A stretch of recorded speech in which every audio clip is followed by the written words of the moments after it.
ಇವತ್ತಿನ ವಿಡಿಯೋದಲ್ಲಿ ನಿಮಗೆ ಟ್ಯಾಲಿ ಬಗ್ಗೆ ಸ್ವಲ್ಪ ಬ್ರೀಫಾಗಿ ಎಕ್ಸ್ಪ್ಲೇನ್ ಮಾಡ್ತಾ ಇದ್ದೇನೆ. ಟ್ಯಾಲಿಯಲ್ಲಿ ಕಂಪನಿ ಕ್ರಿಯೇಟ್ ಮಾಡೋದು ಹೇಗೆ, ಕಂಪನಿ ಕ್ರಿಯೇಟ್ ಮಾಡಿ ಅದರ ನಂತರ ಜರ್ನಲ್ ಎಂಟ್ರೀಸ್ ಮಾಡೋದು ಹೇಗೆ, ಟ್ಯಾಲಿಯಲ್ಲಿ ಏನೆಲ್ಲ ರಿಪೋರ್ಟ್ಸ್ ಜನ್ರೇಟ್ ಮಾಡ್ಬೋದು, ಮತ್ತು ಸಪೋಸ್ ಈಗ ನೀವೊಂದು ಕಂಪನಿ ಕ್ರಿಯೇಟ್ ಮಾಡಿದ್ದೀರಿ ಅಥವಾ ಜರ್ನಲ್ ಅಕೌಂಟ್ ಕ್ರಿಯೇಟ್ ಮಾಡಿದ್ದೀರಿ, ಬೈ ಮಿಸ್ಟೇಕ್ ಆಗಿ ಅದು ರಾಂಗ್ ಆಗಿದೆ, ಅದನ್ನು ಹೇಗೆ ಕರೆಕ್ಟ್ ಮಾಡಲಿಕ್ಕಾಗತ್ತೆ, ಇದರ ಬಗ್ಗೆ ಸ್ವಲ್ಪ ಬ್ರೀಫಾಗಿ ಎಕ್ಸ್ಪ್ಲೇನ್ ಮಾಡ್ತಾ ಇದ್ದೇನೆ. ಮೊದಲಿಗೆ ಬಂದು ನಾವು ಇಲ್ಲಿ ಟ್ಯಾಲಿ ಪ್ರೈಮ್ ಇದನ್ನು ಕ್ಲಿಕ್ ಮಾಡಿದರೆ ಟ್ಯಾಲಿ ಓಪನ್ ಆಗುತ್ತೆ. ಇಲ್ಲಿ ಎಜುಕೇಷನ್ ಮೋಡ್ ಅಂದರೆ ನೀವು ಈಗ ಲೈಸೆನ್ಸ್ ವರ್ಷನನ್ನು ಪರ್ಚೇಸ್ ಮಾಡಬೇಕಾಗತ್ತೆ ಅಥವಾ ರೆಂಟಲ್ ಬೇಸಿಸಲ್ಲಿ ಕೂಡ ಟ್ಯಾಲಿ ಅವೈಲೇಬಲ್ ಇದೆ. ಪರ್ ಮಂತ್ ರೆಂಟ್ ಅವೈಲೇಬಲ್ ಇದೆ ಮತ್ತು ಲೈಸೆನ್ಸ್ ವರ್ಷನ್ ಕೂಡ ಸಪರೇಟ್ ಆಗಿದೆ. ಈಗ ಇಲ್ಲಿ ನಾವು ಎಜುಕೇಷನ್ ಮೋಡಾಗಿ ಕ್ಲಿಕ್ ಮಾಡಿದ ಮೇಲೆ ಈ ಸ್ಕ್ರೀನ್ ಅಪಿಯರ್ ಆಗುತ್ತೆ. ಇದರಲ್ಲಿ ಫಸ್ಟಿಗೆ ಕಂಪನಿ ಕ್ರಿಯೇಟ್ ಮಾಡೋದು ಹೇಗೆ, ಇಲ್ಲೊಂದು ಕಂಪನಿ ಇದೆ ABC ಅಂತೇಳಿ ಒಂದು ಆಲ್ರೆಡಿ ಕಂಪನಿ ಕ್ರಿಯೇಟ್ ಆಗಿದೆ. ಅದು ಕ್ರಿಯೇಟ್ ಮಾಡೋದು ಹೇಗೆ ಇದರ ಬಗ್ಗೆ ಇಲ್ಲಿ ಕ್ರಿಯೇಟ್ ಅಂತ ಇದೆ, ಕ್ರಿಯೇಟ್ ಕಂಪನಿ, ಅಥವಾ ಇಲ್ಲಿ F3 ಪ್ರೆಸ್ ಮಾಡಿದರೂ ಆಗುತ್ತೆ. ಕಂಪನಿ ಇದರಲ್ಲಿ create company, alter company, select company, shut company 4 option ಇದೆ. ಈಗ ಫಸ್ಟಿಗೆ ಕ್ರಿಯೇಟ್ ಕಂಪನಿ ಕ್ರಿಯೇಟ್ ಮಾಡೋದು ಹೇಗೆ, ಈ ಸ್ಕ್ರೀನಲ್ಲಿ ನಾವು ಕಂಪನಿ ಹೆಸರು ಕೊಡಬೇಕು. ಫಸ್ಟಿಗೆ ಫಾರ್ ಎಕ್ಸಾಂಪಲ್ ಈಗ XYZ ಕಂಪನಿ ಅಂತ ಕೊಡ್ತಾ ಇದ್ದೇನೆ. XYZ ಕಂಪನಿ ಅಡ್ರೆಸ್ ಕೊಡಬೇಕು. Number 20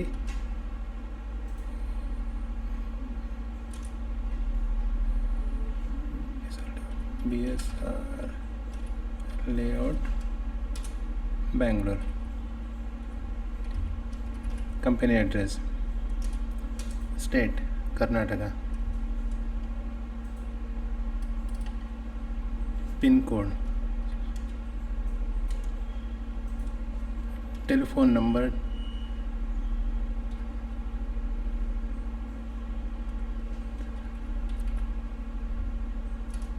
mobile number, fax, email ID ಎಲ್ಲ ಕೊಡಬೇಕು. ವೆಬ್ಸೈಟ್, ಇಲ್ಲಿ ಫೈನಾನ್ಷಿಯಲ್ ಇಯರ್ ಬಿಗಿನಿಂಗ್ ಫ್ರಮ್, ಇದು ಯಾವಾಗಲೂ 1st April. Financial year start ಆಗೋದು 1st ಏಪ್ರಿಲಿಂದ, 1st ಏಪ್ರಿಲ್ 23. ನೆಕ್ಸ್ಟ್ ಬಂದು ಬುಕ್ಸ್ ಬಿಗಿನಿಂಗ್ ಫ್ರಮ್, ಈಗ ಕಂಪನಿ ಯಾವಾಗ ಸ್ಟಾರ್ಟ್ ಆಗಿದೆ, ಸ್ಟಾರ್ಟಿಂಗ್ ಆಫ್ ದ ಮಂತ್ ಇದ್ದರೆ, ಸ್ಟಾರ್ಟಿಂಗ್ ಆಫ್ ದ ಇಯರ್ ಇದ್ದರೆ 1st ಏಪ್ರಿಲ್. ಸಪೋಸ್ ಈಗ 1st ಡಿಸೆಂಬರಲ್ಲಿ ಕಂಪನಿ ಓಪನ್ ಆಯಿತು, ಆವಾಗ ನೀವು ಇಲ್ಲಿ 1st ಡಿಸೆಂಬರ್ 2023 ಕಂಪನಿ ಯಾವಾಗ ಸ್ಟಾರ್ಟ್ ಆಯಿತು ಅಲ್ಲಿಂದ ನಾವು ಬುಕ್ಸ್ ಬಿಗಿನಿಂಗ್ ಫ್ರಮ್ ಡೇಟ್ ಕೊಡಬೇಕು. Accept S.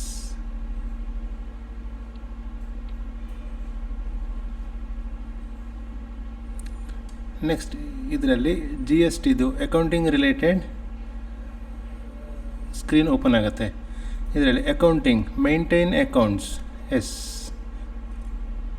Enable bill wise entry ಅಂದರೆ ನಿಮಗೆ ನ್ಯೂ ರೆಫರೆನ್ಸ್ ಕೊಟ್ಟು ಎಂಟ್ರಿ ಕೊಡಲಿಕ್ಕಾಗತ್ತೆ. Bill number with bill date, ಇದು ಪರ್ಚೇಸ್ ಆಗಲಿ, ಸೇಲ್ ಆಗಲಿ ಅಥವಾ ಯಾವುದೇ ಬಿಲ್ಸ್, ಎಕ್ಸ್ಪೆನ್ಸ್ ಬಿಲ್ ಆಗಲಿ, ಬಿಲ್ ವೈಸ್ ಎಂಟ್ರಿ ಕೊಡಬೇಕಾಗ್ತದೆ. ಅಂದರೆ ಈಗ ನೀವು ಫಾರ್ ಎಕ್ಸಾಂಪಲ್ ಪರ್ಚೇಸ್ ಬಿಲ್ ಇದ್ದರೆ ನ್ಯೂ ರೆಫರೆನ್ಸ್ ಕೊಟ್ಟು ಎಂಟ್ರಿ ಕೊಡಬೇಕು. ಅದಕ್ಕೆ ಪೇಮೆಂಟ್ ಮಾಡುವಾಗ ಎಗೇನ್ಸ್ಟ್ ಕೊಟ್ಟು ಯಾವ ಬಿಲ್ಲಿಗೆ ಪೇ ಮಾಡ್ತಾ ಇದ್ದೀರಿ ಆ ಬಿಲ್ಲನ್ನು ಸೆಲೆಕ್ಟ್ ಮಾಡಿ ಪೇಮೆಂಟ್ ಮಾಡಬೇಕು. ಇದರಿಂದ ಏನು ಯೂಸು, ನಾವು ನ್ಯೂ ರೆಫರೆನ್ಸ್ ಮತ್ತು ಎಗೇನ್ಸ್ಟ್ ರೆಫರೆನ್ಸ್ ಕೊಟ್ಟರೆ ಪೆಂಡಿಂಗ್ ಬ್ಯಾಲೆನ್ಸ್ ಎಷ್ಟು ಪೆಂಡಿಂಗ್ ಇದೆ ಪರ್ಟಿಕ್ಯುಲರ್ ಪಾರ್ಟಿಗೆ ಕೊಡಲಿಕ್ಕೆ, ಅದು ಬಿಲ್ ವೈಸ್ ಡೀಟೇಲ್ ಸಿಗ್ತದೆ. ನಾವು ಬಿಲ್ ವೈಸ್ ಎಂಟ್ರಿ ಮಾಡಿದಾಗ ಇದು bill wise entry yes. Cost center ಅಂದರೆ ಫಾರ್ ಎಕ್ಸಾಂಪಲ್ ಈಗ ನೀವು ಸ್ಯಾಲ್ರಿ ಪ್ರೊಸೆಸ್ ಮಾಡ್ತಾ ಇದ್ದೀರಿ, ಸ್ಯಾಲ್ರಿ ಪೇಮೆಂಟ್ ಮಾಡ್ತಾ ಇದ್ದೀರಿ. ಒಂದು ಕಂಪನಿಯಲ್ಲಿ HR ಡಿಪಾರ್ಟ್ಮೆಂಟ್ ಇದೆ, ಫೈನಾನ್ಸ್ ಡಿಪಾರ್ಟ್ಮೆಂಟ್ ಇದೆ, ಅಕೌಂಟ್ಸ್ ಡಿಪಾರ್ಟ್ಮೆಂಟ್ ಇದೆ, ಮಾರ್ಕೆಟಿಂಗ್ ಡಿಪಾರ್ಟ್ಮೆಂಟ್, 4 ಡಿಪಾರ್ಟ್ಮೆಂಟ್ಸ್ ಇದೆ. ಆ ಡಿಪಾರ್ಟ್ಮೆಂಟ್ ವೈಸ್ ನಿಮಗೆ ಸ್ಯಾಲ್ರಿ ಎಷ್ಟು ಹೋಗ್ತಾ ಇದೆ. ಈಗ ಟೋಟಲ್ ಸ್ಯಾಲ್ರಿ 1 ಲ್ಯಾಕ್ ಇದೆ ಪರ್ ಮಂತ್. ಆ 1 ಲ್ಯಾಕ್ ಸ್ಯಾಲ್ರಿಯಲ್ಲಿ ನಿಮಗೆ ಅಕೌಂಟ್ಸ್ ಡಿಪಾರ್ಟ್ಮೆಂಟಲ್ಲಿ ಎಷ್ಟು ಹೋಗ್ತಾ ಇದೆ, ಅಕೌಂಟ್ಸ್ ಡಿಪಾರ್ಟ್ಮೆಂಟಿಗೆ ಸ್ಯಾಲ್ರಿ ಎಷ್ಟು ಪೇಮೆಂಟ್ ಆಗಿದೆ, ಮಾರ್ಕೆಟಿಂಗ್ ಡಿಪಾರ್ಟ್ಮೆಂಟಿಗೆ ಎಷ್ಟು ಪೇಮೆಂಟ್ ಆಗಿದೆ, HR ಡಿಪಾರ್ಟ್ಮೆಂಟಿಗೆ ಎಷ್ಟಾಗಿದೆ, ಹೀಗೆ ಡಿಪಾರ್ಟ್ಮೆಂಟ್ ವೈಸ್ ಸ್ಯಾಲ್ರಿ ಡೀಟೇಲ್ ಸಿಗ್ತದೆ.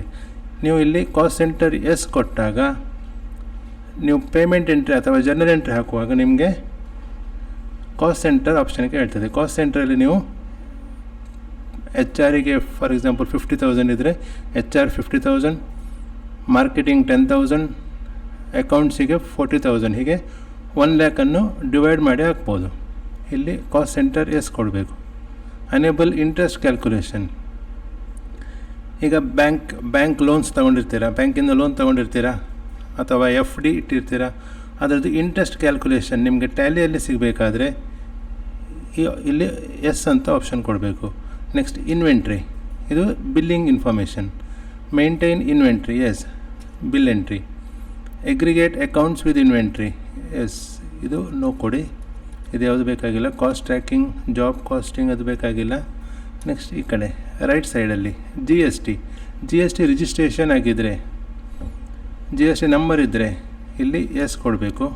ಎಸ್ ಕೊಟ್ಟ ಮೇಲೆ ಈ GST ಸ್ಕ್ರೀನ್ ಓಪನ್ ಆಗುತ್ತೆ. GST ಡೀಟೇಲ್ಸ್ ಫಸ್ಟ್ ಬಂದು GST ರಿಜಿಸ್ಟ್ರೇಷನ್ ಡೀಟೇಲ್. ಸ್ಟೇಟ್, ಈಗ ಯಾವ ಸ್ಟೇಟಲ್ಲಿ ರಿಜಿಸ್ಟ್ರೇಷನ್ ಆಗಿದೆ, ಕರ್ನಾಟಕ ಆಗಿರ್ಬೋದು, ಕೇರಳ, ಯಾವುದೇ ಸ್ಟೇಟಲ್ಲಿ ಆಗಿರ್ಬೋದು. ನಾನಲ್ಲಿ ಕರ್ನಾಟಕ. ಈ ಸ್ಟೇಟ್ ವೈಸಲ್ಲಿ ಕೋಡ್ ಬರ್ತದೆ, GST code. First 2 number of GST, first 2 digits of GST number state code ಆಗಿರ್ತದೆ. ಈಗ ಕರ್ನಾಟಕದಾದರೆ 29, GST ನಂಬರ್ ಯಾವತ್ತು ಸ್ಟಾರ್ಟ್ ಆಗುವಂಥದ್ದು 29ಇಂದ Karnataka. Next registration type, regular ಮತ್ತು ಕಾಂಪೋಸಿಷನ್ 2 ಟೈಪ್ ಇದೆ. ರೆಗ್ಯುಲರ್ ಅಂದರೆ ಮಂತ್ಲಿ ಫೈಲ್ ಮಾಡಲಿಕ್ಕೆ, ಕಾಂಪೋಸಿಷನ್ ಅಂದರೆ ಕ್ವಾರ್ಟರ್ಲಿ. ಇದು depends on turnover of the company ನೀವು ರಿಜಿಸ್ಟ್ರೇಷನ್ ಮಾಡ್ಬೋದು. ನೆಕ್ಸ್ಟ್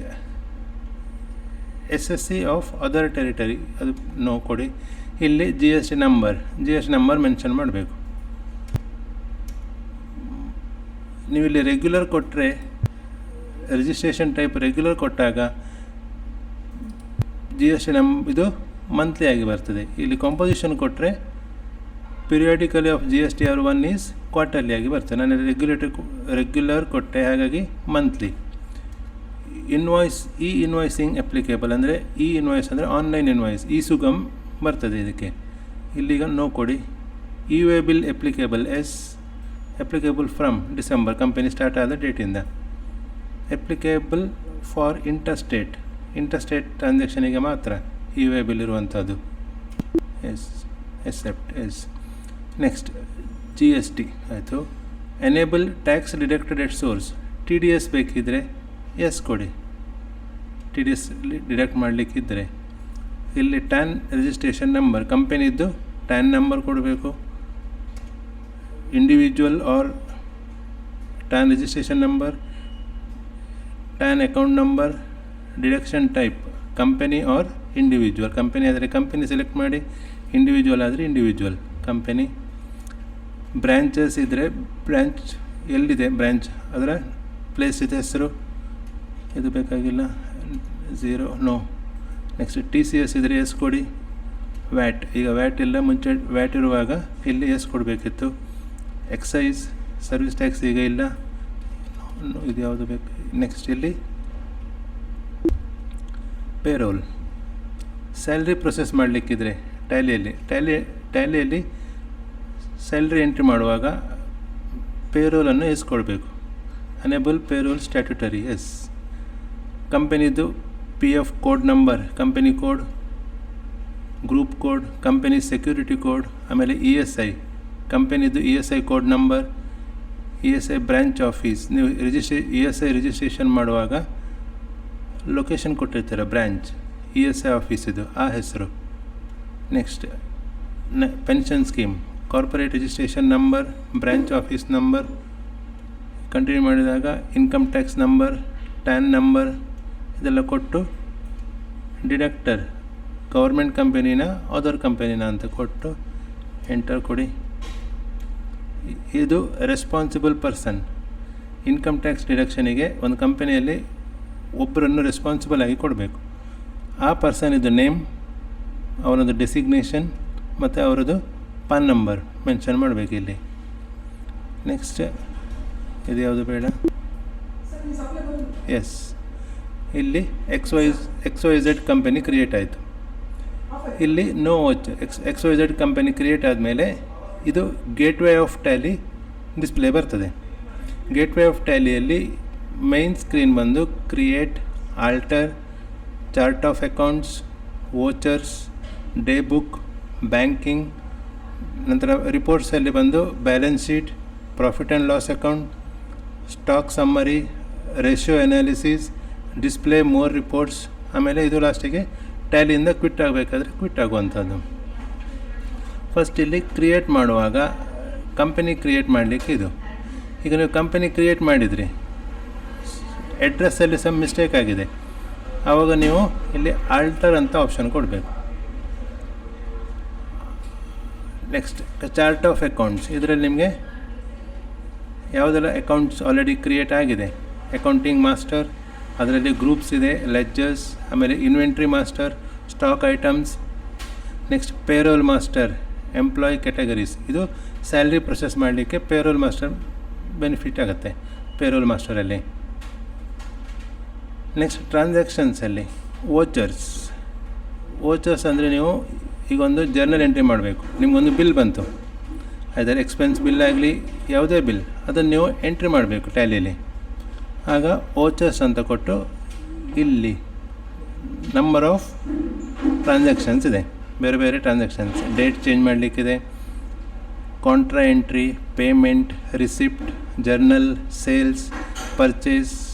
ಈಗ ಪರ್ಚೇಸ್ ಮಾಡ್ತಾಯಿದ್ರೆ ಪರ್ಚೇಸ್ ಬಿಲ್ ಇದ್ದರೆ ಇದನ್ನು ಪರ್ಚೇಸಿಗೆ ಚೇಂಜ್ ಮಾಡಬೇಕು. ಪರ್ಚೇಸ್ ಚೇಂಜ್ ಮಾಡಲಿಕ್ಕೆ ಶಾರ್ಟ್ಕಟ್ ಕೀ F9 ಆಗುತ್ತೆ. ವೋಚರ್ಸ್ ಕೊಟ್ಟು ಸೇಲ್ಸಿಗೆ ಬೇಕಿದ್ರೆ F8 ಚೇಂಜ್ ಆಗುತ್ತೆ ಸೇಲ್ಸ್. ಹೀಗೆ ಬೇರೆ ಬೇರೆ ವೋಚರ್ಸಿಗೆ ಇಲ್ಲಿ ಸಪ್ರೇಟ್ ಆಪ್ಷನ್ಸ್ ಇದೆ, ಇದನ್ನು ಸಿಲೆಕ್ಟ್ ಮಾಡಿ ನೀವು ಎಂಟ್ರಿ ಮಾಡ್ಬೋದು. ಹಾಗೆ ನೆಕ್ಸ್ಟ್ ಡೇ ಬುಕ್ ಬಂದು ಪರ್ಟಿಕ್ಯುಲರ್ ಡೇಟಲ್ಲಿ ನಿಮಗೆ ಟ್ರಾನ್ಸಾಕ್ಷನ್ ನೋಡಬೇಕು, ಯಾವ ಡೇಟಲ್ಲಿ ಏನೆಲ್ಲ ಟ್ರಾನ್ಸಾಕ್ಷನ್ ಆಗಿದೆ ಅದು ನೋಡಬೇಕಾದ್ರೆ ಡೇ ಬುಕ್ ಕ್ಲಿಕ್ ಮಾಡಿ, ಇಲ್ಲಿ ಡಿಸ್ಪ್ಲೇ ಬರ್ತದೆ. ಪರ್ಟಿಕ್ಯುಲರ್ ಡೇಟ್ 1 ಡಿಸೆಂಬರಿಗೆ ಏನೆಲ್ಲ ಎಂಟ್ರಿ ಆಗಿದೆ ಅದನ್ನು ಚೆಕ್ ಮಾಡಲಿಕ್ಕೆ ಡೇ ಬುಕ್ ಕ್ಲಿಕ್ ಮಾಡಬೇಕು. Next banking related transactions, cheque printing, cheque register, post dated summary, deposit slip, payment advice, bank reconciliation. Cheque ಇದು ಪ್ರಿಂಟ್ ತೆಗಿಬೇಕಾದ್ರೆ ಚೆಕ್ ರಿಜಿಸ್ಟರ್, ಯಾವುದೆಲ್ಲ ಚೆಕ್ ಕೊಟ್ಟಿರ್ತೀರ ಅದರ ಡೀಟೇಲ್ಸ್, ಡೆಪಾಸಿಟ್ ಸ್ಲಿಪ್ ಪ್ರಿಂಟ್ ತೆಗಿಬೋದು, ಬ್ಯಾಂಕ್ ರಿಕನ್ಸಿಲೇಷನ್ ಕೂಡ ಟ್ಯಾಲಿಯಲ್ಲಿ ಮಾಡ್ಬೋದು. ನೆಕ್ಸ್ಟ್ ಬ್ಯಾಲೆನ್ಸ್ ಶೀಟ್, ಈಗ ನಿಮ್ಮದು ಫುಲ್ ಇಯರ್ ಏಪ್ರಿಲ್ ಟು ಮಾರ್ಚ್ವರೆಗೆ ಎಲ್ಲ ಟ್ರಾನ್ಸಾಕ್ಷನ್ಸ್ ಎಂಟ್ರಿ ಮಾಡಿದ್ದೀರಿ. ಪರ್ಚೇಸ್ ಇರ್ಬೋದು, ಸೇಲ್ಸ್ ಇರ್ಬೋದು, ಎಕ್ಸ್ಪೆನ್ಸ್ ಇರ್ಬೋದು, ರಿಸಿಪ್ಟ್, ಕಾಂಟ್ರಾ ಎಂಟ್ರಿ ಎಲ್ಲ ಎಂಟ್ರಿ ಆಯಿತು. ಮಾರ್ಚ್ 31 ಆದಮೇಲೆ ನಿಮ್ಮ ಎಂಟ್ರಿ ಎಲ್ಲ ಕರೆಕ್ಟಾಗಿದ್ದರೆ ಇಲ್ಲಿ ಪ್ರಾಫಿಟ್ ಆ್ಯಂಡ್ ಲಾಸ್ ಅಕೌಂಟ್ ನಿಮಗೆ ಇದರಲ್ಲೇ ಸಿಗ್ತದೆ. ನೀವು ಯಾವ ಟೈಪ್ ಎಂಟ್ರಿ ಮಾಡಿದ್ರಿ, ಇಫ್ ನೀವು ರಾಂಗ್ ಆಗಿ ಎಂಟ್ರಿ ಮಾಡಿದರೆ P&L ರಾಂಗ್ ಆಗಿ ಡಿಸ್ಪ್ಲೇ ಆಗುತ್ತೆ. ಇದು ಎಂಟ್ರಿ ಕರೆಕ್ಟಾಗಿದ್ದರೆ ನಿಮಗೆ P&L ಇಮಿಡಿಯೇಟ್ ಸಿಗ್ತದೆ, ಪ್ರಾಫಿಟ್ ಆ್ಯಂಡ್ ಲಾಸ್ ಸಿಗುತ್ತೆ. ಇಲ್ಲಿ ಬ್ಯಾಲೆನ್ಸ್ ಶೀಟ್ ಕೂಡ ಸಿಗ್ತದೆ ನಿಮಗೆ ಇಮಿಡಿಯೇಟಾಗಿ. ಸ್ಟಾಕ್ ಸಮ್ಮರಿ, ನಿಮ್ಮ ಸ್ಟಾಕ್ ಡೀಟೇಲ್ಸ್ ಕೂಡ ಸಿಗುತ್ತೆ. ರೇಷಿಯೋ ಅನಾಲಿಸಿಸ್ ಅಂದರೆ ನಿಮಗೆ ಪ್ರಾಫಿಟ್ ರೇಷಿಯೋ, ಎಷ್ಟು ಪರ್ಸೆಂಟೇಜ್ ಪ್ರಾಫಿಟ್ ಸಿಕ್ಕಿದೆ ಅದು ಕೂಡ ನಿಮಗೆ ಟ್ಯಾಲಿಯಿಂದ ರಿಪೋರ್ಟ್ ತೆಗಿಬೋದು. ನೆಕ್ಸ್ಟ್ ಡಿಸ್ಪ್ಲೇ ಮೋರ್ ರಿಪೋರ್ಟ್ಸ್, ಇದರಲ್ಲಿ ಏನಿದೆ ಡಿಸ್ಪ್ಲೇ ಮೋರ್ ರಿಪೋರ್ಟ್ಸಲ್ಲಿ ಸ್ಟ್ಯಾಟ್ಯುಟರಿ ರಿಪೋರ್ಟ್ಸ್, ನಿಮಗೆ GST ರಿಲೇಟೆಡ್ ರಿಪೋರ್ಟ್ಸ್ ಬೇಕಿದ್ದರೆ ಸ್ಟ್ಯಾಟ್ಯುಟರಿ ರಿಪೋರ್ಟ್ಸ್, ಇಲ್ಲಿ GST ರಿಪೋರ್ಟ್ ಸಿಗುತ್ತೆ, TDS ಇದು ರಿಪೋರ್ಟ್ ಸಿಗುತ್ತೆ, ಪೇರೋಲ್ ರಿಪೋರ್ಟ್ ಸಿಗುತ್ತೆ. ಆಮೇಲೆ ಪೇರೋಲ್ ರಿಪೋರ್ಟ್ಸಲ್ಲಿ ಪೇರೋಲ್ ಇದು ರಿಲೇಟೆಡ್ ಪೇ ಸ್ಲಿಪ್ ಬೇಕಿದ್ದರೆ pay slip, pay sheet, attendance sheet, ಇದು payroll related full information. Statutory reports, payroll statement, employee pay head breakups, employee profile, employee head count, ಈ reports ನಿಮಗೆ payroll ರಿಪೋರ್ಟ್ಸಲ್ಲಿ ಸಿಗ್ತದೆ. Next inventory books, statement of inventory, statement of accounts, account books, trial balance ಬೇಕಿದ್ರೂ ಇದರಲ್ಲಿ ಸಿಗುತ್ತೆ ನಿಮಗೆ ಟ್ಯಾಲಿಯಲ್ಲಿ, cash flow statement. But ಇದು reports ನಿಮಗೆ ಕರೆಕ್ಟಾಗಿ ಸಿಗಬೇಕಾದ್ರೆ ನೀವು ಎಂಟ್ರಿ ಮಾಡಿದ್ದು ಕರೆಕ್ಟಾಗಿರಬೇಕು. ನೀವು ಎಂಟ್ರಿ ಹೇಗೆ ಮಾಡಿರ್ತೀರಿ, ನಿಮ್ಮ ಇನ್ಫ್ಲೋ ಹೇಗಿರ್ತದೆ ಟ್ಯಾಲಿಯಲ್ಲಿ, ಅದನ್ನು ಡಿಪೆಂಡಾಗಿ ಈ ರಿಪೋರ್ಟ್ಸ್ ನಿಮಗೆ ಕೊಡ್ತದೆ. ನೆಕ್ಸ್ಟ್ ಬಂದು ಪರ್ಟಿಕ್ಯುಲರ್ ಒಂದು ಪಾರ್ಟಿದು ನಿಮಗೆ ಬ್ಯಾಲೆನ್ಸ್ ನೋಡಬೇಕು, ಲೆಜ್ಜರ್ ಬ್ಯಾಲೆನ್ಸ್ ನೋಡಬೇಕು. ಅದು ಹೇಗೆ, ಲೆಜ್ಜರ್ ಬ್ಯಾಲೆನ್ಸ್ ನೋಡಬೇಕಾದ್ರೆ ನೀವು ಒಂದೇ display more reports, account books, ledger, ಇಲ್ಲಿ ನಿಮಗೆ ಡಿಸ್ಪ್ಲೇ ಆಗುತ್ತೆ ಲೆಜ್ಜರ್ಸ್. ಇದನ್ನು ಶಾರ್ಟ್ಕಟ್ ಕೀಯಲ್ಲಿ ಡಿಸ್ಪ್ಲೇ, ಇದು ಗೇಟ್ವೇ ಆಫ್ ಟ್ಯಾಲಿಯಲ್ಲಿ ಡಿಸ್ಪ್ಲೇ ಅನ್ನೋದಕ್ಕೆ ಡಿ ಪ್ರೆಸ್ ಮಾಡಿ, ಅಕೌಂಟ್ ಬುಕ್ಸ್ DAL, ಎ ಅಂದರೆ account books, L ledger, DAL ಕೊಟ್ಟರೆ display account books ledger, list of ledger ನಿಮಗೆ ಡಿಸ್ಪ್ಲೇ ಆಗುತ್ತೆ. ಈ ಲಿಸ್ಟ್ ಆಫ್ ಲೆಜ್ಜರಲ್ಲಿ ನಿಮಗೆ ಯಾವ ಪಾರ್ಟಿದು ಬ್ಯಾಲೆನ್ಸ್ ನೋಡಬೇಕು ಆ ಪಾರ್ಟಿ ಕ್ಲಿಕ್ ಮಾಡಿದರೆ ನಿಮಗೆ ಇಲ್ಲಿ ಬ್ಯಾಲೆನ್ಸ್ ತೋರಿಸ್ತದೆ. ಇದು ಟ್ಯಾಲಿ ಬಗ್ಗೆ, ಟ್ಯಾಲಿ ಹೇಗೆ ಯೂಸ್ ಮಾಡೋದು, ಟ್ಯಾಲಿಯಲ್ಲಿ ಕಂಪನಿ ಕ್ರಿಯೇಟ್ ಮಾಡೋದು ಹೇಗೆ, ಕಂಪನಿ ಕ್ರಿಯೇಟ್ ಮಾಡಿದರೆ ನೆಕ್ಸ್ಟ್ ಸ್ಟೆಪ್ ಏನು, ವೋಚರ್ ಎಂಟ್ರೀಸ್ ಮಾಡೋದು ಹೇಗೆ, ಎಲ್ಲ ವೋಚರ್ ಎಂಟ್ರೀಸ್ ಆದಮೇಲೆ ರಿಪೋರ್ಟ್ಸ್ ಜನ್ರೇಟ್ ಮಾಡೋದು ಹೇಗೆ, ಇದರ ಬಗ್ಗೆ ಸ್ವಲ್ಪ ಬ್ರೀಫಾಗಿ ಎಕ್ಸ್ಪ್ಲೈನ್ ಮಾಡಿದೆ.